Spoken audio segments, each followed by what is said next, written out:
Bom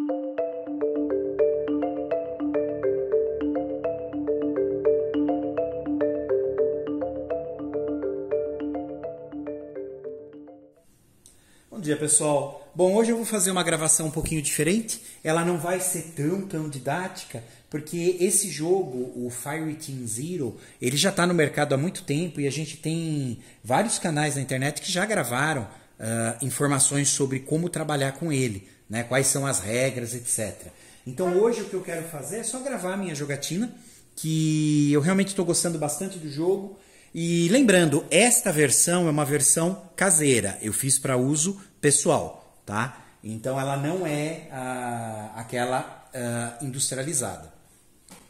De qualquer forma, bom, como tem várias pessoas que não conhecem esse jogo, eu vou deixar só a temática aqui para vocês, que ela é bem interessante. Então eu estou dando uma lidinha aqui no manual de regras no início, tá? Bom, arquivos da divisão 0. Né? Permissão Zulu, confidencial, incursão de artefatos, dados sumários. Bom, definição de artefato. Nesse contexto, o artefato é definido como um objeto físico de origem desconhecida que tem a capacidade de consumir um hospedeiro humano e suplantar o seu intelecto com o seu próprio. Uma vez que possuir um hospedeiro humano, o artefato irá expandir sua influência exponencialmente e rapidamente terá um exército sob seu controle. Um único surto tem o potencial de sobrepujar o planeta no prazo de 4 a 6 semanas. Então vocês já perceberam qual é a temática, né? A temática é meio horror.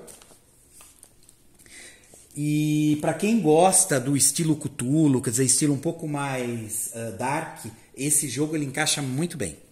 História de interação. O primeiro surto conhecido ocorreu em 21 de setembro de 1914, logo após a Batalha de Marne, na Primeira Guerra Mundial. A infantaria francesa e força expedicionária britânica encontraram milhares de homens fundidos, com ambos os uniformes dos aliados e Império Alemão. Essas criaturas letais demonstraram ser difíceis de matar e rapidamente subjugaram as forças combinadas no campo.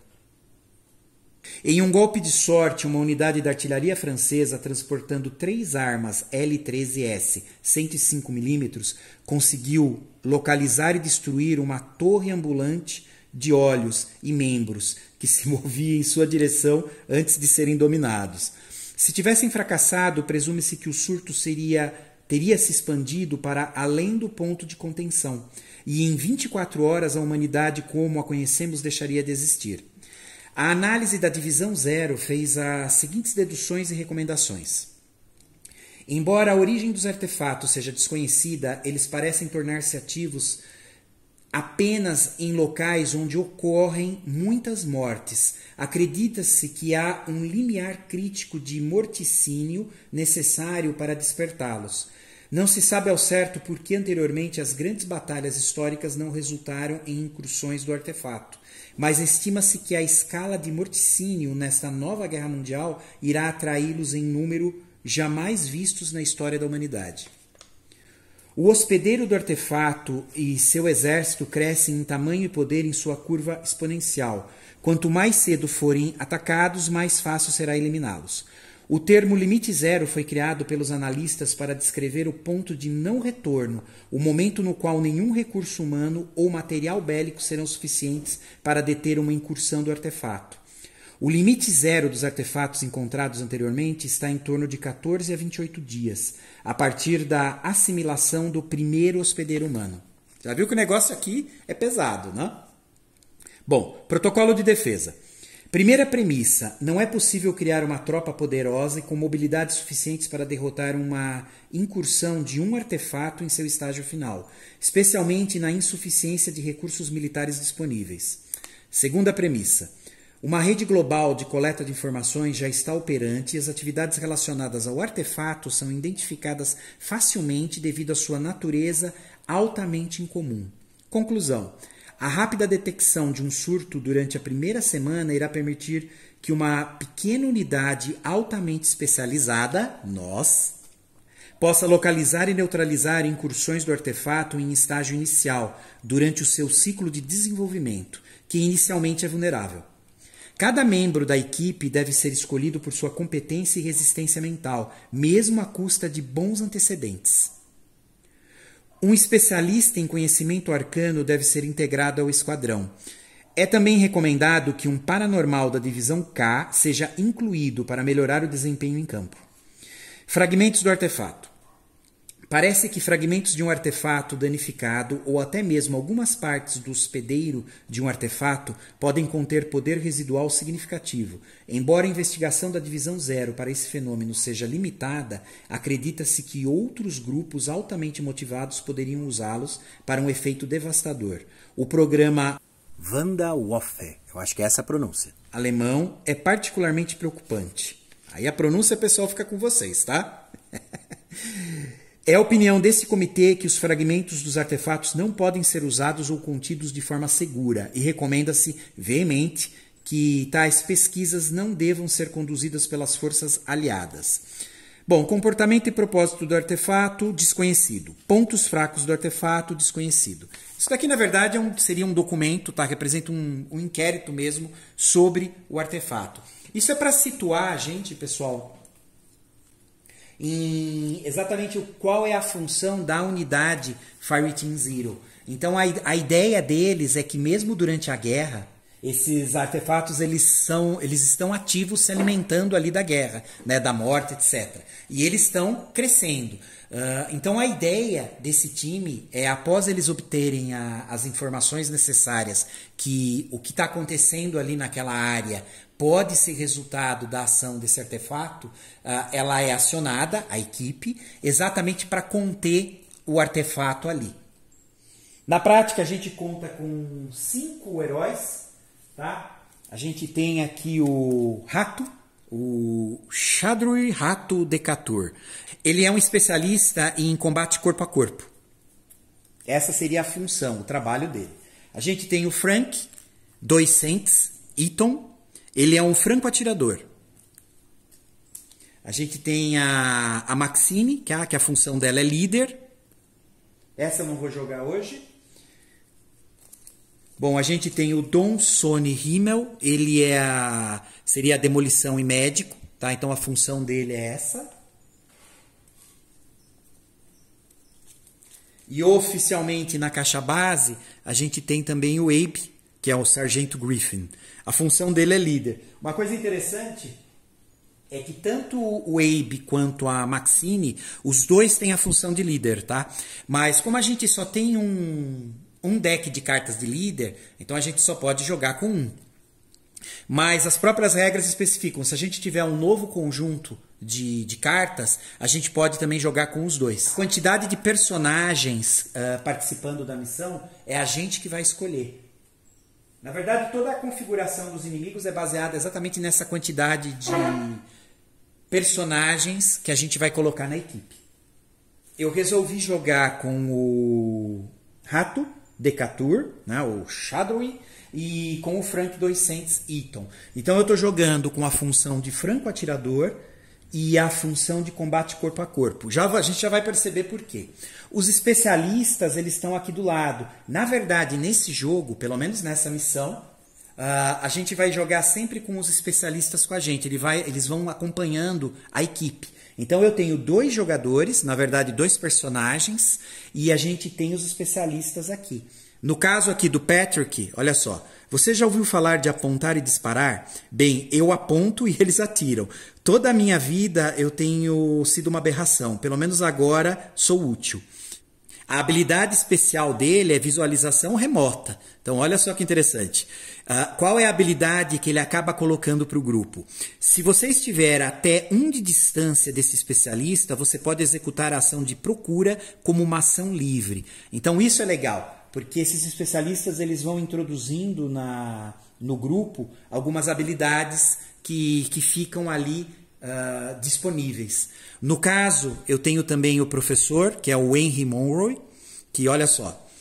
Quer que eu encontre o ponto fraco de uma nova fera? Feito. Precisa de um ritual antigo decifrado? Eu sou o cara. Tentando acelerar as coisas, gritando perguntas para mim no meio de um tiroteio, não muito. Então, assim, a função do Henry, ele é um especialista em ocultismo. Então, olha só, a habilidade dele é expor fraqueza. Então, olha, se você estiver até 1 de distância desse especialista, você pode rerolar um dado de ataque. Então, ele está incluindo essa habilidade também nesse grupo. Aqui no caso, pessoal, eu acabei não lendo, mas olha só, o Shadow, ele também tem uma historinha curta. Olha só. Monstros, eles não me incomodam nem um pouco. A única coisa que deve ser temida na escuridão sou eu. O Frank 200 Eaton também não tinha falado a historinha dele, é bem curta, olha só. Honestamente, esses bastardos assustadores parecem todos iguais para mim, através da mira. Mortos. Então, legal. Cada um dos personagens tem uma historinha. O legal desse jogo é assim, ele tem bastante conteúdo temático. Ele tem uma história muito, muito bem definida. Cada jogador vai ter um deck de cartas que, na verdade, vai controlar todas as ações que ele pode fazer. No caso do Shadowy, o rato, como ele tem esse símbolo, e ele é a habilidade dele, a função dele é combate corpo a corpo, a gente vai usar o deck de combate corpo a corpo, que são várias cartas, né? Esse deck ele vai ficar rodando para a gente poder ir utilizando as habilidades. O interessante é que assim, além desse deck que já tem várias cartas, várias coisas que ele pode fazer, a gente também tem um outro deck de combate corporal que são extras, seria como habilidades especiais. E aquele deck de habilidades especiais, e conforme a gente vai avançando nas missões, as próprias missões especificam que a gente pode ir incluindo as cartas nesse deck. Então, assim, há outras cartas especiais que em determinados momentos a gente vai poder escolher e ir introduzindo nesse deck de uso. Ou seja, existe um desenvolvimento do personagem. Bom, o Frank 200, mesma história, ele é um franco atirador. Então a gente tem um deck que é exatamente a função de franco atirador, que é igual a do combate corpo a corpo. Aqui a gente está, nessa primeira missão, eu estou usando só o deck normal. Ele não tem uma estrelinha aqui no meio.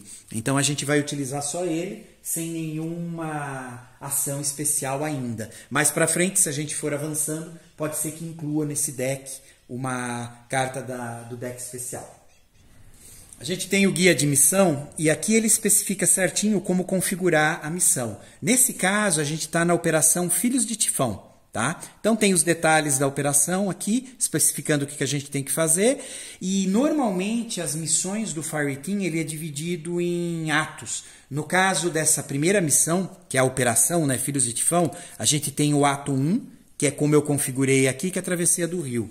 Aqui do lado a gente tem exatamente como fazer o trabalho da configuração aqui. E aqui o mapa, como foi montado. Se a gente passar esse primeiro ato, aí a gente vai para o segundo ato, que ainda é a mesma missão, ó, reconhecimento da aldeia. Aí é outra configuração, a gente reinicia aqui e lê a historinha e cumpre.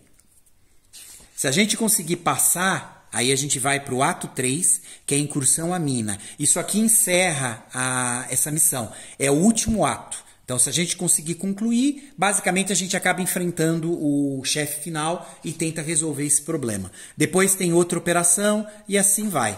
Tá? Então, o guia de missão ele oferece algumas missões e cada missão é dividida em atos. Uma coisa legal desse jogo é que, assim, além de muitas cartas que eu gosto, tá? Sinceramente, eu prefiro jogos assim mais antigos que não usam tanta tecnologia.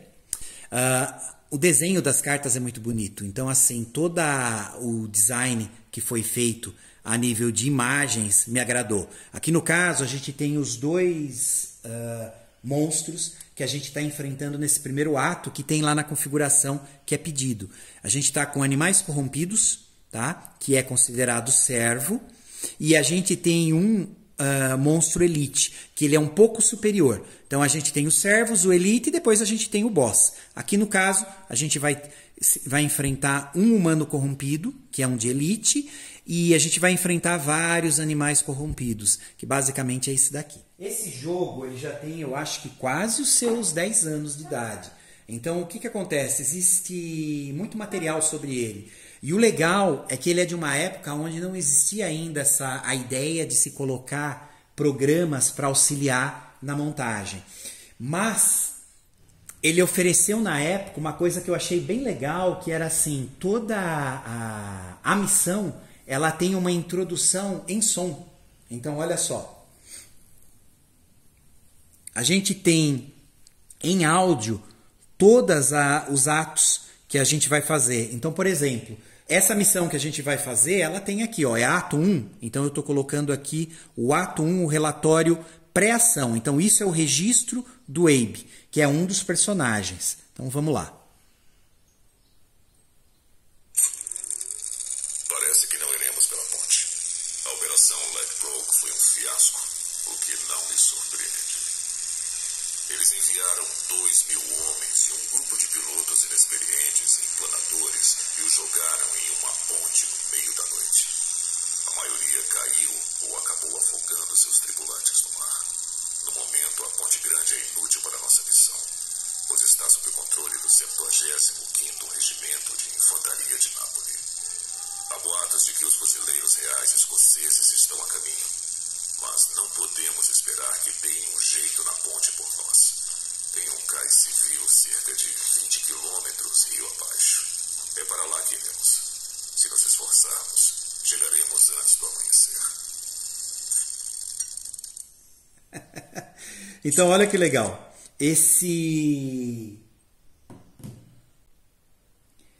Isso basicamente vai ser a nossa missão.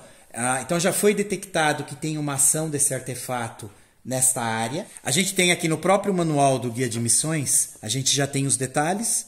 O que a gente acabou de escutar foi exatamente o que tem aqui, é o relatório da missão, o registro do Abe. Aqui no caso, pessoal, também aqui do lado, a gente tem o detalhe da operação. Olha só. A 9 de julho de 1530, o tenente Marcus Steinberg retornou à nossa base após seu planador Horsa não alcançar seu objetivo, a ponte de Ponte Grande, que atravessa o rio Anapo, na Itália. Segundo o tenente, 11 homens sobreviveram ao acidente, mas logo em seguida foram mortos por combatentes desconhecidos, antes do resgate chegar. Quando encontrado, o tenente Trimber portava a carcaça de um animal que ele afirma ser o responsável pela morte de 10 soldados armados e preparados. A Divisão Zero interceptou o relatório e obteve a carcaça para estudos, que revelaram várias deformidades das quais acreditam indicar a presença de um ativo e agressivo artefato sobrenatural. Um reconhecimento aéreo determinou que a provável localização do artefato é a aldeia de Velusca, próxima da ponte. Fireteam Zero deve localizar e neutralizar o artefato antes que ele contamine a região. O que eles localizaram é que tem um cais civil a cerca de 20 quilômetros rio abaixo. É lá que temos que ir. Se nos esforçarmos, chegaremos antes do amanhecer. Então, o propósito da missão é atravessar o rio Anapo usando a balsa indicada. Qual que é o grande problema? O objetivo da missão aqui do lado vai ser reparar a balsa. A balsa ela não está funcionando. Bom, então basicamente o que a gente vai fazer aqui na missão, pessoal, é isso. A gente vai enfrentar os filhos do Tifão, tá? Que são os animais corrompidos. Eu tenho 2 por herói. Então eu já separei ali do lado 4 miniaturas caseiras aqui representando esses animais corrompidos. São 4 porque eu estou jogando com 2 personagens, tá? Os especialistas não contam, então a gente vai jogar com 4. Na reserva vai ficar o humano corrompido. Esse humano corrompido ele vai aparecer só em um determinado momento do jogo, tá? Ele está ali escondido. Então ele pode aparecer no meio do jogo. Na verdade ele vai, ou pelo menos sempre apareceu quando eu joguei. Então isso foi a configuração da zona de entrada. A gente deixa separado ali seria as miniaturas que a gente vai precisar. A reserva, nesse caso, é aquela miniatura do humano corrompido. Só um, tá? Esse não é um por herói. Ele é só um mesmo. A função necessária durante essa partida é nenhuma. Isso significa que eu não preciso ter uma função específica em jogo. Então eu tenho liberdade de escolher os personagens. Dependendo do ato, pode ser necessário que eu tenha uma função específica. Aí eu tenho que colocar ela em jogo, tá? Aqui no caso eu posso escolher qualquer função. Então eu fiquei livre para escolher aqui o combate corporal e o franco atirador. O deck de ameaça, que são essas cartinhas pequenas, elas vão ficar aqui do lado da trilha de ameaça. Tá? E no caso, eles pedem para a gente pegar as ameaças que tem exatamente o símbolo do Filhos de Tifão. Eu vou pegar uma só para vocês visualizarem. Porque na verdade a gente tem 3 decks desse. São as ameaças que tem esse símbolo aqui que parece um cálice. Tá? Então esse é o símbolo das ameaças deste grupo específico que são os Filhos de Tifão. Então a gente pega as cartas que tem esse símbolo, vai formar esse deck de ameaça. Ele vai ficar aqui. Esse deck ele é utilizado, deixa eu mudar um pouquinho aqui, nessa trilha. Tá? Essa trilha é legal porque a cada rodada a gente vai subindo aqui o nível de ameaça. Toda vez que a ameaça chegar nesse ponto, vai estar escrito assim, comprar primeira ameaça. Aí a gente vai pegar uma daquelas ameaças e vai colocar nesse espaço. A partir desse momento, durante o jogo, o que tiver descrito naquela ameaça vai automaticamente ser utilizado durante o jogo. Normalmente são coisas que atrapalham bem a gente. Depois a gente continua. Então aqui é como se fosse um cronômetro. A cada 4... Aqui no caso, ó, 1, 2, 3, 4, dispara a primeira. 5, 6, o sétimo dispara a segunda. E é cumulativo. Então, as que saírem, elas vão se acumulando. Então, pode tornar a missão impossível se a gente demorar demais para cumprir. Aqui no caso, ela vai até a 12ª e depois tem a 13ª aqui que a gente compra a última ameaça. Aqui no caso, se a gente chegar nessa última parte da trilha, a gente não compra mais nenhuma ameaça. Tá? Então a gente sempre vai ter o limite aqui de 4 ameaças rodando por jogo. Ainda bem. Uma outra coisa interessante, se vocês olharem aqui na preparação da missão, eles especificam, ó, cada jogador recebe uma carta de foco. Foco é uma habilidade passiva do personagem. Então o que a gente faz? Como eu já estou com o combate corporal e o franco atirador, eu pego um pequeno deck de foco. Cada função tem um pequeno deck de foco com normalmente 6 cartas. A gente escolhe, pode ir lendo o que cada habilidade dá e escolhe o que é melhor para a missão.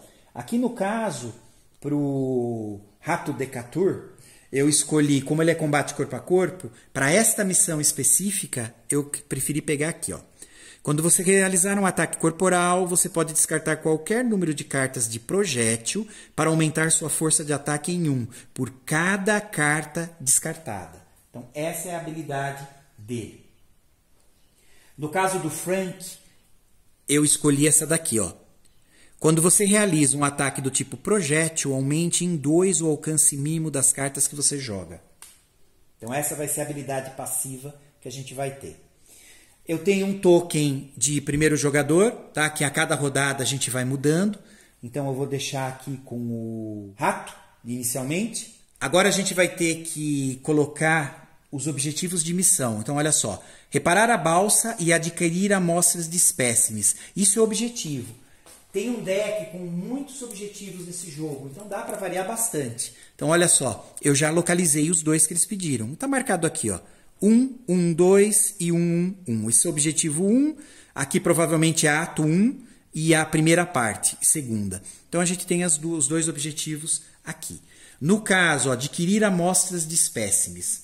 Se não descobrirmos o que estamos enfrentando e rápido, estamos mortos. Isso significa que Henry precisa de alguns cadáveres de criaturas para dissecar. Eles precisam estar frescos e inteiros, então precisão é fundamental. Se uma criatura é morta no local onde Henry esteja por um ataque que não cause mais que 1 de dano em excesso, coloque um marcador de informações nessa carta. Bom, então a gente precisa de... São 3... Olha só, eu preciso de 3 marcadores nessa carta. A gente vai precisar de 3 amostras para levar para o laboratório. O Henry é o professor aqui. Então a gente vai precisar matar uma criatura, mas eu não posso exagerar no dano. Só pode passar por 1. Que é exatamente para o professor, que tem que estar presente naquela área, para poder coletar a amostra. Cada vez que a gente cumprir isso, coletar uma amostra, eu coloco um marcador aqui em cima dessa carta. Por isso que são 3. No caso de reparar a balsa, vamos dar uma olhadinha. Precisamos atravessar o rio, mas a balsa não vai a lugar nenhum do jeito que está. Alguém devia ter arrumado ela quando as coisas viraram um inferno, porque a hélice está faltando. E se isso não fosse suficiente, o tanque de gasolina está totalmente vazio. Bom, o objetivo da missão eles especificam lá, são esses dois. Então eu vou deixar essas duas cartas aqui, para a gente não esquecer. Uma outra coisa interessante, nesse jogo vem uma moeda, que quando um personagem tomba, ou seja, se ele perder ali os pontos de vida, ficar com 0, que a gente vai controlar isso tudo pelo número de cartas que a gente tem em mão. A gente vira aqui no caso o token que está representando a moeda, para a parte de trás. Se eu tiver que virar ele de novo por qualquer motivo, a gente tem a missão perdida, tá? Então tem que ficar de olho nisso. E no caso, ainda como preparação, eles pedem para ter as duas cartas de descoberta, que é exatamente o que a gente vai buscar pesquisando esses tokens, essas áreas que tem no mapa com a numeração, tá? Então, cada vez que a gente for ali e fizer uma ação de procura, a gente pode virar uma carta dessas de reconhecimento, tentando localizar essas duas cartas de descoberta. Por isso que eles pedem, são 2 cartas de descoberta e mais 10 cartas de evento, né? Eventos que normalmente são péssimos pra gente. Então a gente vai embaralhar esse deck, e o legal é que assim, toda vez que a gente for fazer então uma procura numa dessas áreas, que a gente já colocou os marcadores, a gente sorteia uma carta dessas aqui. E se der sorte, a gente consegue essas 2 coisas que a gente precisa para cumprir aí a missão, né? Os objetivos da missão.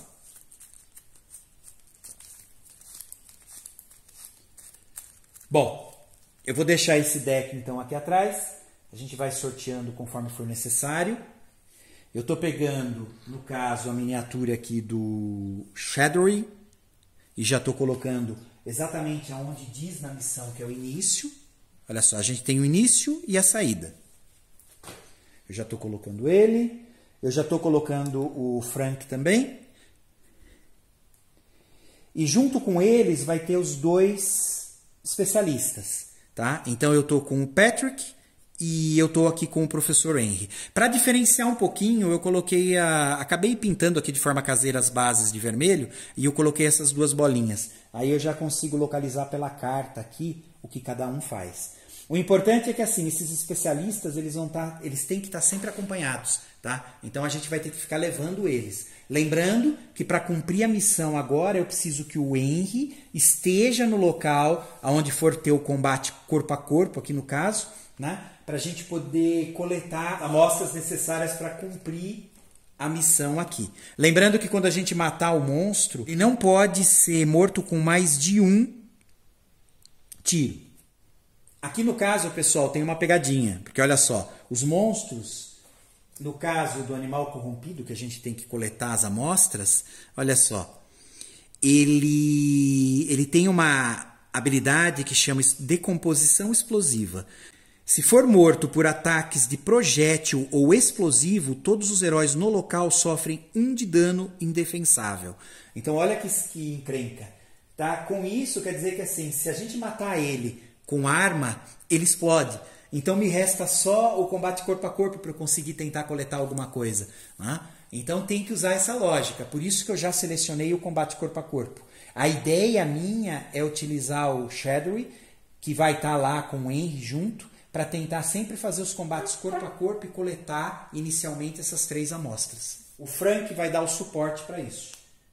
Bom, os marcadores de exploração são esses, eles têm também dupla face, eles têm um número, tá? E quando a gente faz a procura, a gente vira para deixar claro que não pode fazer 2 buscas no mesmo local, então vai ficar dessa forma. A numeração vai de 1 a 12, por isso que a gente tem 12 cartas de reconhecimento. E sim, a ideia é misturar e depois no próprio mapa, nas tiles, tem o símbolo de onde colocar esses marcadores. Bom, pessoal, eu acredito que seja isso. Eu acho que aqui a gente já está pronto para entrar na missão. Então eu estou encerrando esse vídeo. Logo mais a gente inicia a gravação da missão. Um abraço.